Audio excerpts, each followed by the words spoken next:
Andre by Brock Cravey. Stoney opens a water bottle. Carefully, he pours half a cup of water into a measuring cup. He crosses to Andre, who snatches the cup from the dietitian, gulping the water with both hands. Without hesitation, the Duke slaps Andre hard. Silence fills the gilded suite. Blood, spit, and water drip from Andre's chin. Andre, despite what motivates you, doting boy, you are not special. You never have been. Sanji, love, if you would please turn down the heat. Sunji, who is fixed to the wall, takes the moment needed to compose herself.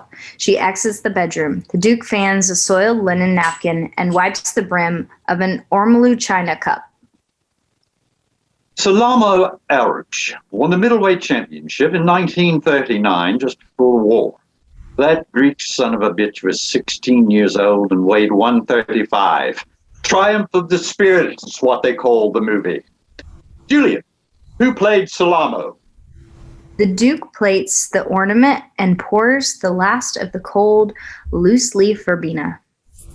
He boxed over 200 rounds for the Nazi officers at Auschwitz. They gave him extra food and shot the poor bastards who lost. Then gassing them to save bullets. Over 200 of them. Oh, Willem Dafoe. The Duke lays a gold teaspoon on the porcelain saucer. That black boy you tested downstairs. Harlem, was it not, where they found him suckling on the tit of his dead mother? Aruch and Robinson are prodigies. They fought to survive. Those fighters are special. Andre, why did you fight? Why did you bring us here? Stand up.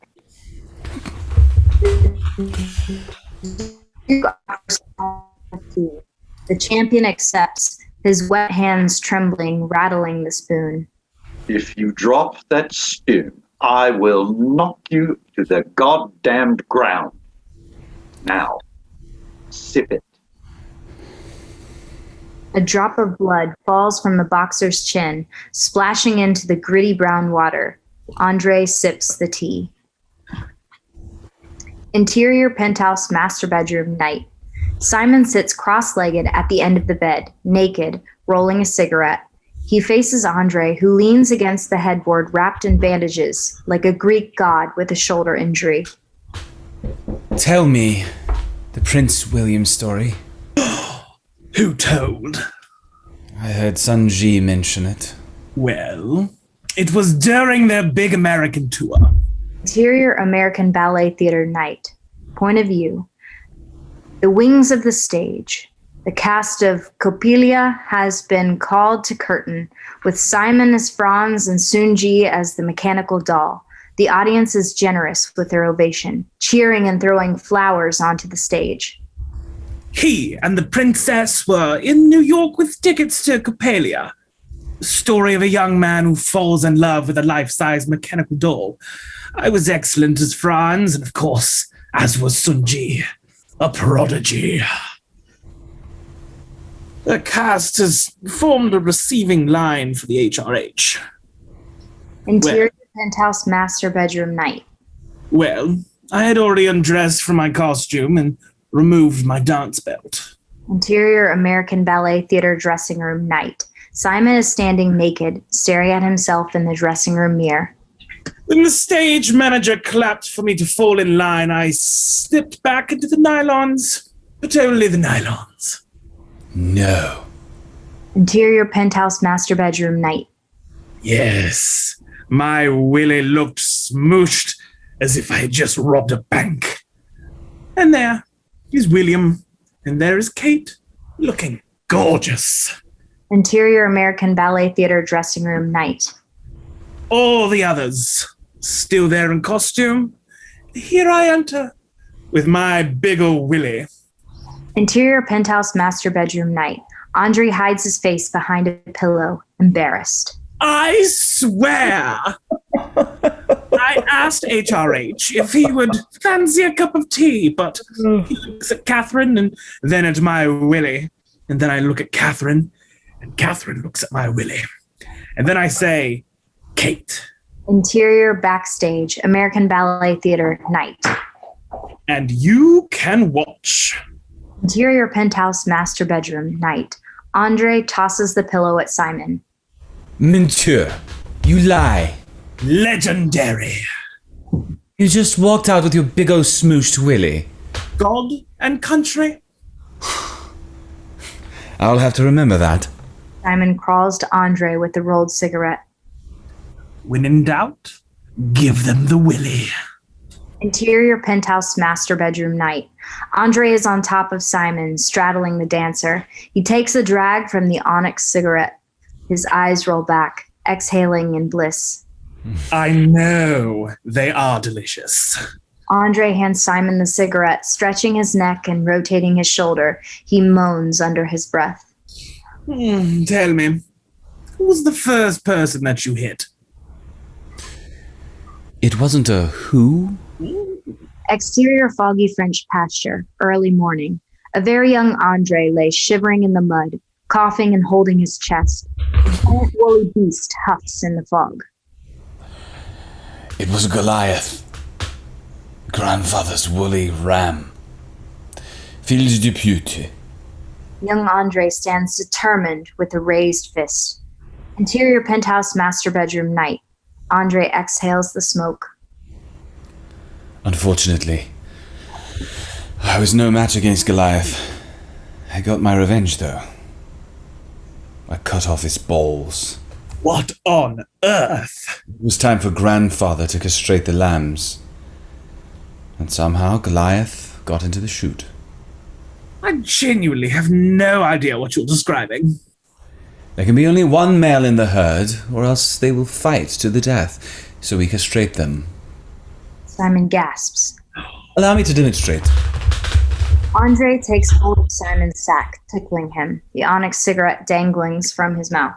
First you twist, then you slide the band over the testicles, then snip and tossed into a bucket.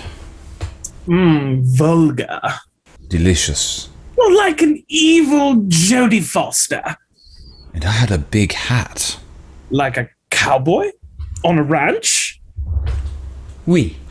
Oh, I heard a conspiracy theory about you. And, speaking of princesses... Hard Rice by Mary Newen. Interior Johnson dining room, back to scene. Back on true smiling faces. Henry later found out that that guy was dead. Mrs. Johnson prays over her mashed potatoes. And as always, thank you, Lord, for this delicious meal. Amen. Mr. Johnson takes a bite of his Salisbury steak. Gregory, can you pass me the mashed potatoes? Gregory passes the mashed potatoes. Mr. Johnson, here's the gravy. Thank you, Henry.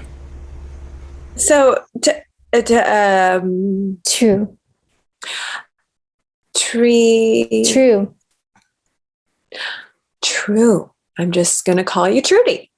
Before True could protest, That's such a lovely name. What the hell?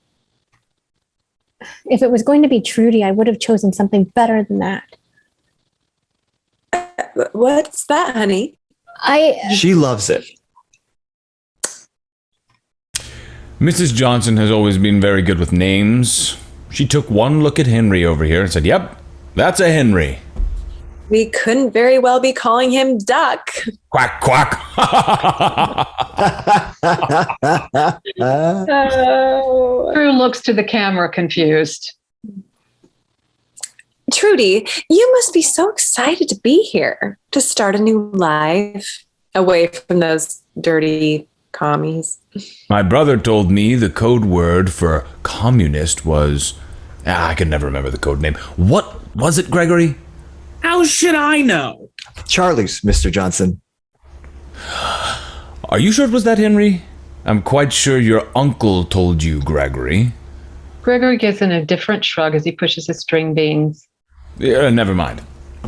Say, did you meet my brother in Vietnam? He was a doctor stationed in Nha Trang. Probably not. Dear, she doesn't know your brother. Trudy, what was life like over there?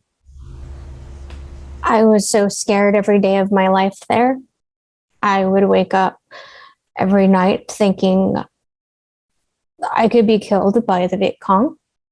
Gregory stares at True. He smells a con. On the other hand, Mr. and Mrs. Johnson eat this up. We are so happy you're here with us, Trudy. God is truly good.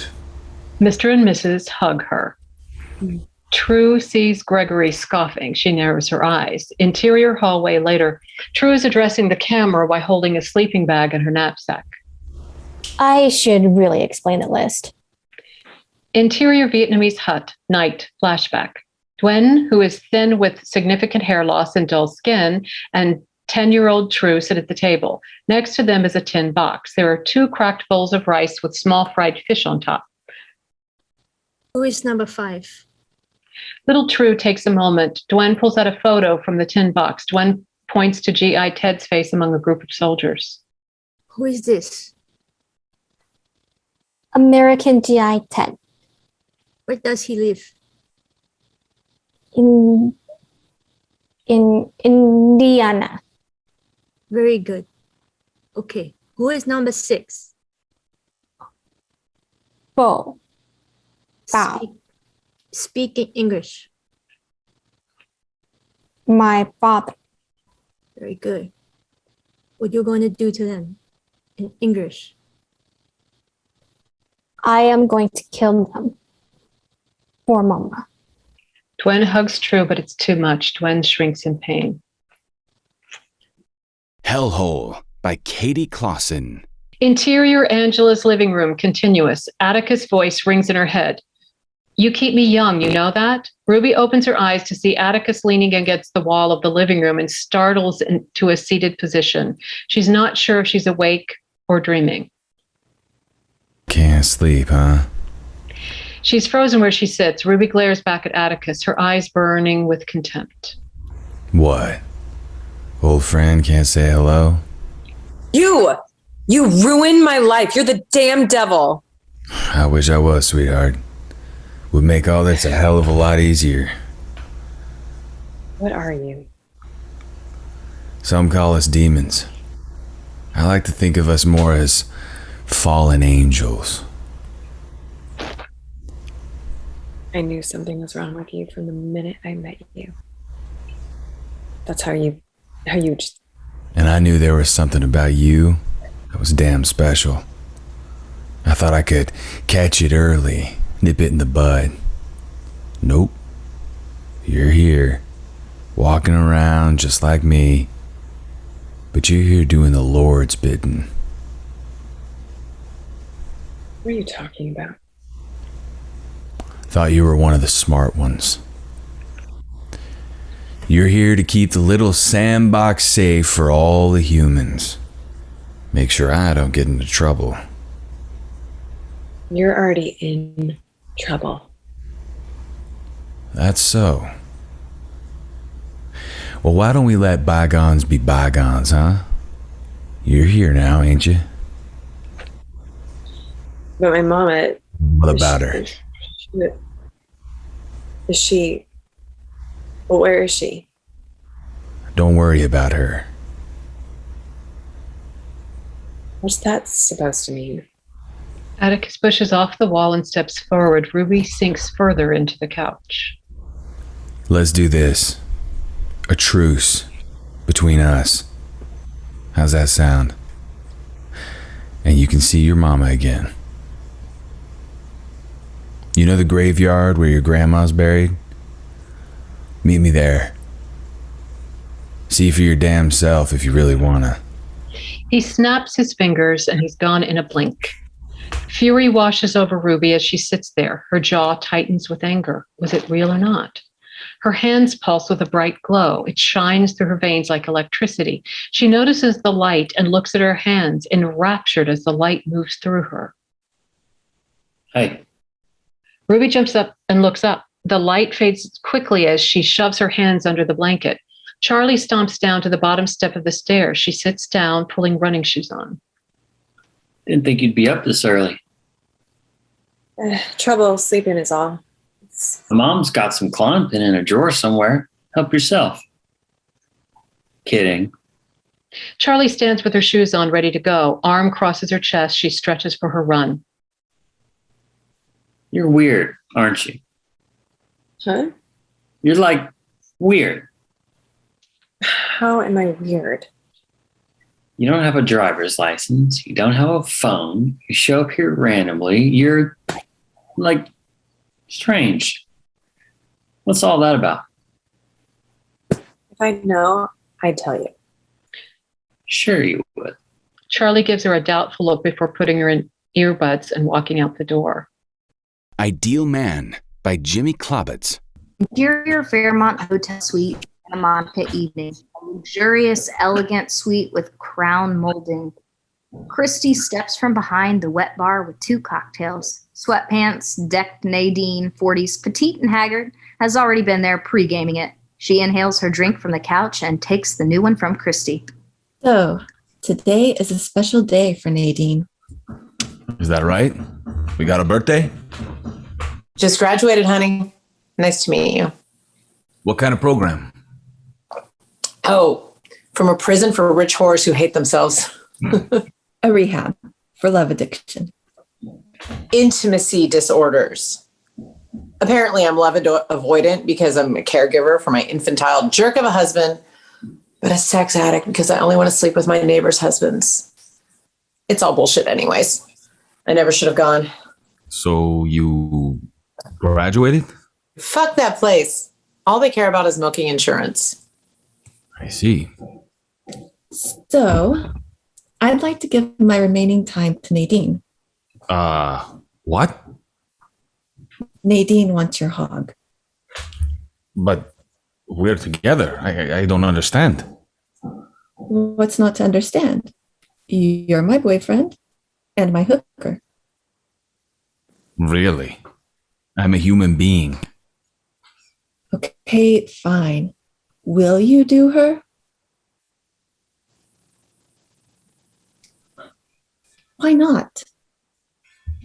I don't know her. What's to know? I'm friends with Christy. I'm ready to go. I can't just put on a show with someone else. I'm sure you're a great person. Christy walks over and surprises Nadine by kissing her, mockingly at first, then likes it, making out for a bit. Now it's not a show. I'm participating. I gotta talk to Andre. I think the fee is different for 2 clients. Oh, come on. This is my treat. Let's just have fun. I'm not some crack pipe you can just pass around.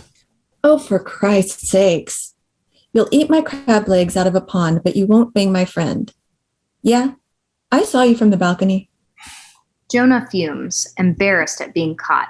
Fantasy ruined. Frustrated, Christy picks up her phone, dialing Andre. Interior, Andre's house, bathroom, continuous. Andre's meditating in a bubble bath, eyes closed, earbuds in. His phone buzzes. He jerks to life, looks at it, answers. What's up, Christine? Intercut call. Interior Fairmont Hotel Suite, continuous. Jonah is being obstinate and not doing as I've requested. Okay, no details. Just put them on. She hands the phone to Jonah. There's another woman here and she wants to do something I'm not comfortable with. I don't give a shit if she wants you to wear dead squirrels. She's your best client and your only whale. Don't lose her. Andre. Click. Andre's gone. Jonah stares at Christy, then at Nadine, back and forth, eyes narrow as he exhales. I need a minute. Bathroom. He splashes his face, stares in the mirror, swallows a Viagra from his pocket. The faucet gushes gets louder. Interior Fairmont Hotel Suite night. Freshly showered, Jonah drops the towel as he slides under the covers to already naked Nadine. They kiss, but Nadine is aggressively handsy, like a starved animal. Whoa. Stop. What? I'm not some robo-cock, okay? She's an addict. Nadine bursts into tears. I'm lonely, horny, please I just need a robocock. Christy silently pleads to Jonah. Defeated, he turns back and touches Nadine.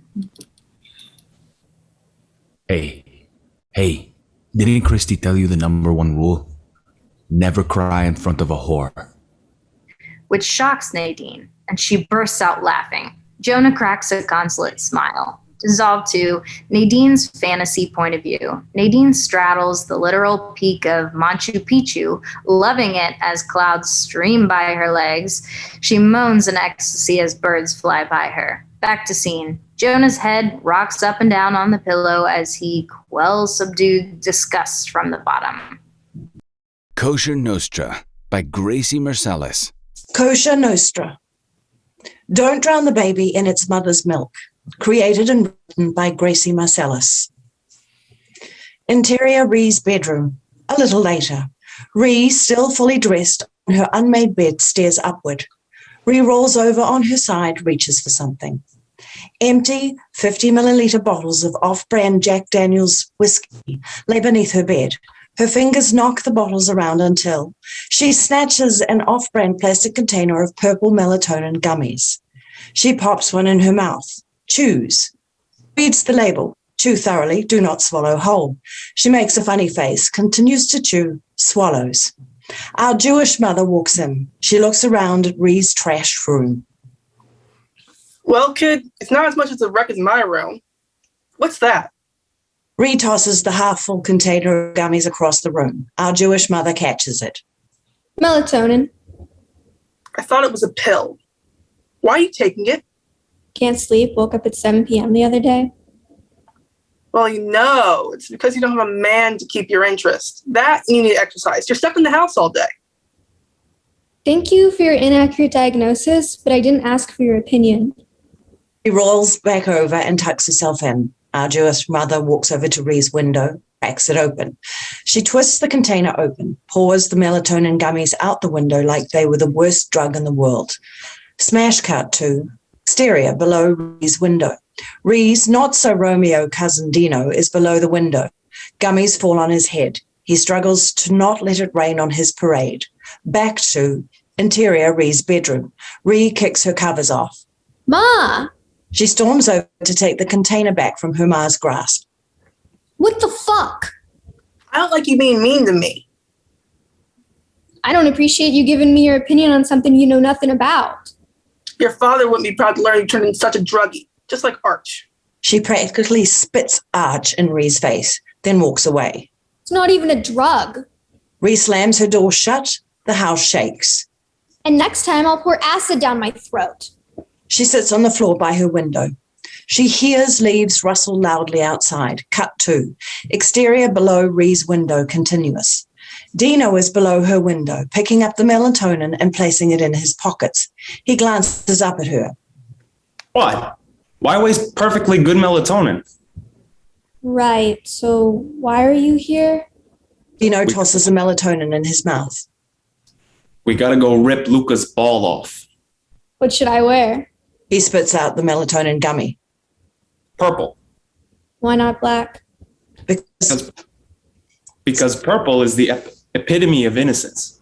That's why you work for us. What makes you think that I work for you? Huh, you're funny. Get dressed. Ree turns around. Dino puts the last melatonin gummy in his pocket. Back to interior Ree's bedroom. Ree throws an oversized purple sweatshirt over her head, then goes back to the window. Cut to exterior below Ree's window. Now what? Jump into my arms, oh Juliet. Ree shrugs, leaps, then lands on Dino. His face looks like a smushed salami sandwich. Some of the melatonin rolls out of his pocket. She gets off him and brushes herself off. That was fun. Ow! She reaches her hand to help him. He refuses it. Dino scrapes up the rest of the melatonin, then with grass stuck to the back of his head, walks through the woods. Ree follows. Cut to exterior deserted soccer field a little later. Luca, with a bloody nose and an old stained t-shirt rolled up in his mouth, is strapped against the soccer goal. Dino waves his Colt automatic pistol at Luca. In his opposite hand, Dino has a tight grip on Ree's .22.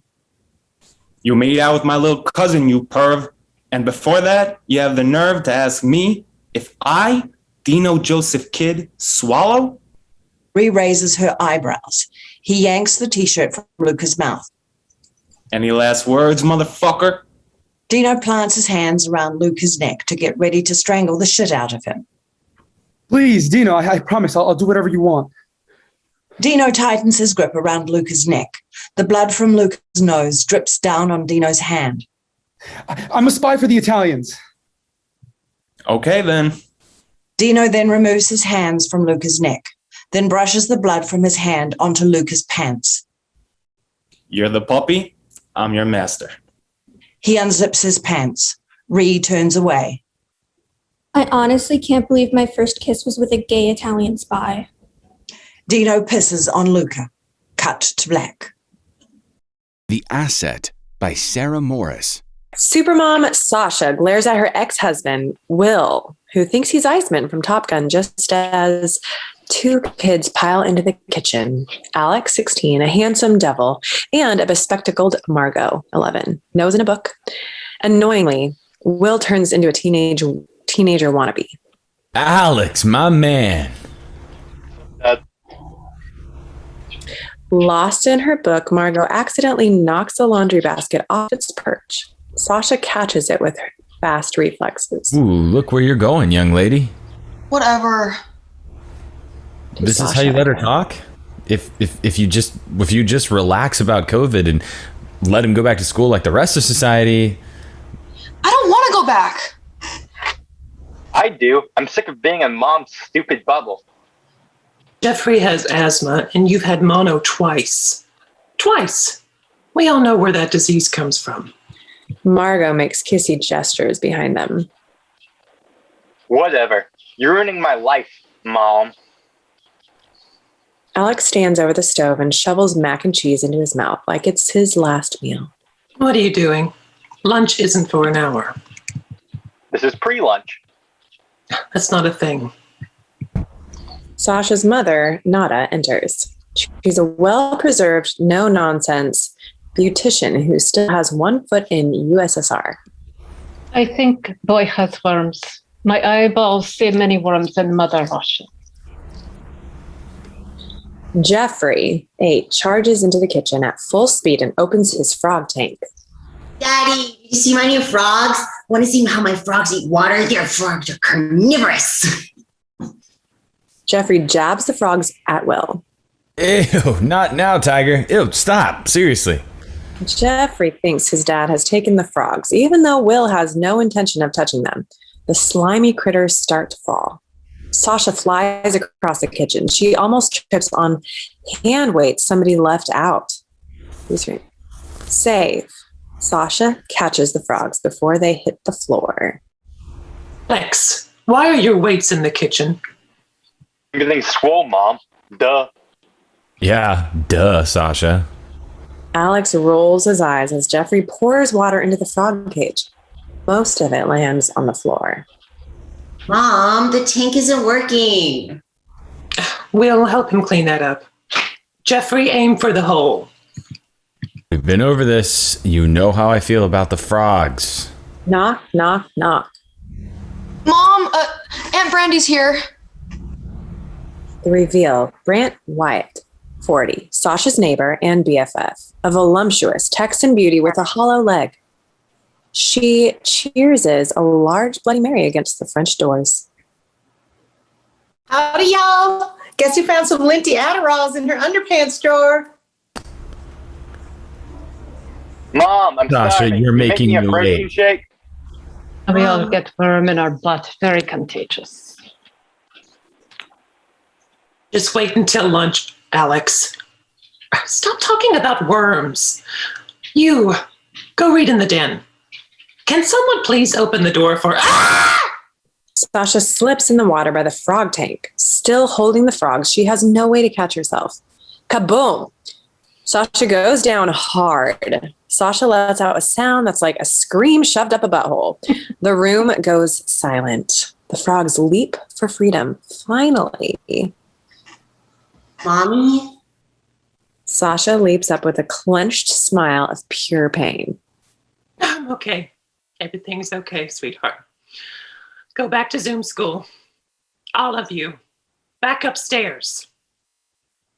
Sasha points upstairs, revealing Sasha's ring finger is dislocated in an insane way. It dangles like a zombie finger. Another stunned silence. Then, Mommy?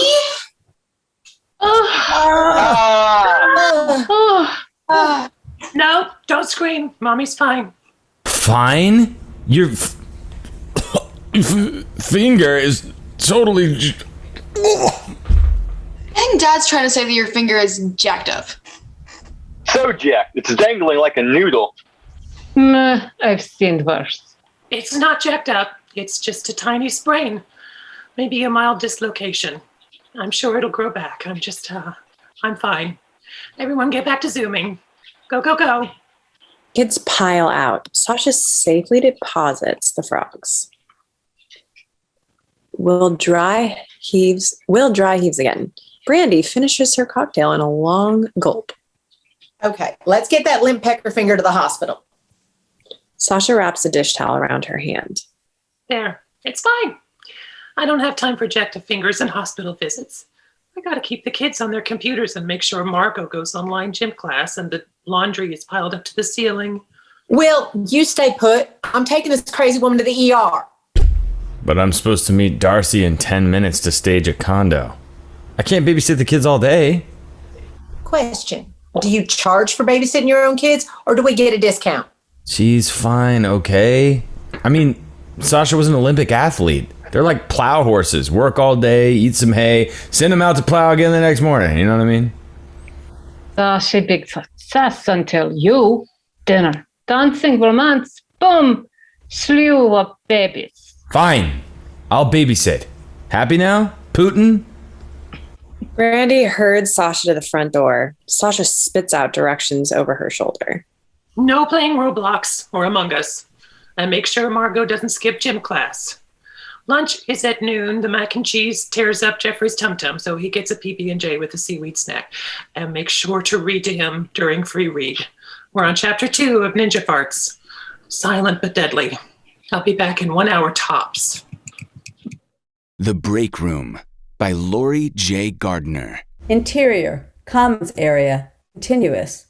Just as Nick stands, Dr. Leslie approaches. Hey, you okay? No, I'm not okay. In a few short hours, one of my students tried to beat me up, and now I just witnessed my best friend's murder. I'm so sorry about that. Principal Vital prepped you for training. Yeah, that would have been nice. But the last time I checked, you're the one who pulled me out of the tour this morning. Do I need to remind you that you arrived late, Miss Harris? Don't speak. Regardless of whether or not I was late, you are my immediate supervisor. So instead of focusing on what time I punched the clock, I'd appreciate it if you'd give me a heads up before the school turns into a war zone. Yes, ma'am. Good. As Dr. Leslie walks away, he spins back around. By the way, Luke's dad is here. I thought we could talk to him together. Fine. Just let me grab my stuff. He heads to the office as Nick walks into the interior break room, continuous, to grab her folder. She pauses, takes a few deep breaths, then interior, hallway, front office, continuous. Nick walks toward the office, and just as she turns the corner, she falters. In the front office, Dr. Leslie is conversing with Lucas from the teaser and somewhat love of her life. Sweet black Jesus. Dr. Leslie summons Nick from afar. Lucas glances out the window, sees her, does a double take. Nick debates running in the opposite direction, but instead awkwardly enters the office. Interior, front office, continuous. Miss Harris, this is Lucas Adams Sr., Luke's dad. Nice to meet you. I was just letting Mr. Adams here, telling him that although Luke has never had any problems of this severity before, it's quite common for children who are dealing with parents who are separated. Now, because I wasn't there at the onset of the altercation, I'm hoping Miss Harris here can provide some more insight as to what happened. Sure. So today is my first day, and when I decided to do a warm-up with my students, I noticed that Luke wasn't participating. And when I confronted him, he got a really nasty attitude, and I threatened to call his mom. Okay. You all have his file, so you should know that his mother should not be discussed at any point in time. Mr. Adams, you'll have to excuse Miss Harris. This is still very new to her, and I'm sure this is hard for her to grapple with. We'll definitely make sure that Miss Harris is up to date on Luke's file. In addition, our school counselor would be more than happy to provide Luke with some additional counseling, and if you're interested, enroll him in one of our before-school youth mentoring programs. Sure. Well, we can definitely discuss his options. I'm happy to hear that, sir.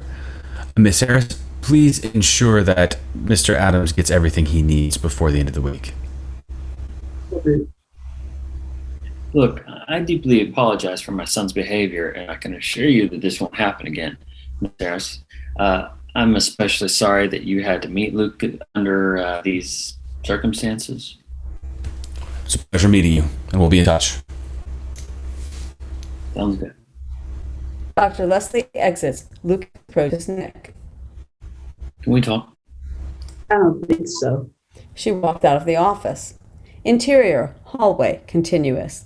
Lucas gently grabs Nick's arm. She pulls away forcefully. Hey, you weren't exactly honest with me either. Save it. Are you serious? You work in a school. You said you were going to perform somewhere. That's minor compared to the fact that you have a son who wants to kill me. How was I supposed to open up to you when you never let me in? This is exactly why I didn't let you in. You're a liar. You have a wife. No, it's complicated. Just let me explain. No, you need to leave. Nicole. Move. She takes off in the opposite direction. Tierra Paz, A Pacific Land, by Eugene Michael Santiago. The Siege. Interior Rancho Alvarado. La Doña Bedroom, night 2020. An old, large, black and white family portrait from the past hangs framed against a cream-colored wall. At the center of the photo, two young women wear dark, delicately embroidered dresses on horseback. Two old abuelitas adorned in dark shawls sit in rocking chairs between the women on horseback. Next to one abuelita, a young boy holds a rifle taller than himself. His steely eyes complement his pugnacious face. Next to the other abuelita, a young girl. In her right hand, she clutches an orange. Her pursed lips sit below two large, begrudging eyes. The two children pull all focus in the photo. For the first time, they realize what it feels like to have been wronged. A life's mission began the moment this photo was taken. Behind them, endless southwestern Texas desert. Noticeably absent from the photo are any adult males. Title card, The Siege. A door is kicked open, shattering the silence and stillness. Miguel Antonio Dulce Alvarado enters, 30s. A patriarch in waiting and true cowboy rushes into the room. Fresh blood covers his upper body. He carries his grandmother, the little girl from the photo. He lays her on the bed. Grandma, please wake up. Milagro, La Doña Alvarado, 80s. Like Dulce, she is vaquero puro. Her desert-worn wrinkles, legible like rings on a tree, bleeds out. She's unresponsive. Dulce clutches his grandmother's hands while placing his head on her chest. Open them. Hear me. Please, Grandma. Dulce slips into a memory. Interior Rancho Alvarado, La Doña's bedroom, day, 1998. Begin flashback. Young Dulce, a mature 13, tries to wake his grandmother. They lie in mirror of the current bloody scene. Grandma, open your eyes. Wake up. It's time to wake up. We can't be late for Grandpa's funeral. My sweet little thing. Your grandfather won't care if we're late. He's dead. Young Dulce sobs. La Doña assumes him in her chest. I'm not sad. There are no tears, and it's okay. Know why? Because you'll take care of this land? Oh, sorry. Because you'll take care of this land and you'll know what's right, like your grandfather. That's why they killed him. This land is your blood. This land is your birthright. Okay. No more. Understand? Yes, no more. We're going to get out of this. You and I. Trust me. Dulce, enough. Leave her. Interior Rancho Alvarado, La Doña's Bedroom Night, 2020. The memory break says Maria Margie Alvarado Owens, 50s, well put together with natural beauty and cosmetic help, bursts in with blood on her hands. She dons an expensive suit with a button that reads, "Re-elect Margie Alvarado Owens for U.S. Congress." A sticker on her lapel reads, "I voted." Margie pulls Dulce off his abuelita to assess the wound. Let me see. Move. Juan Pedro J.P. Alvarado, 50s, a man whom the world broke long ago, fumbles into the room. He's armed with a rifle and an ornate pearl, handled and turquoise inlay. Sheffield .44. Top break revolver. My God. ¿Qué hacemos? This can't be real. Lee Owens, 50s, Texas Ranger, strong features, big handsome mustache, wearing an eye patch over his left eye and part of his left ear missing, enters the room with purpose, a rifle in his hand and gun belt around his waist. His Texas Ranger badge swings from his neck against a bloodied shirt. How's she doing? Dulce, you okay? I need towels. Make some tourniquets.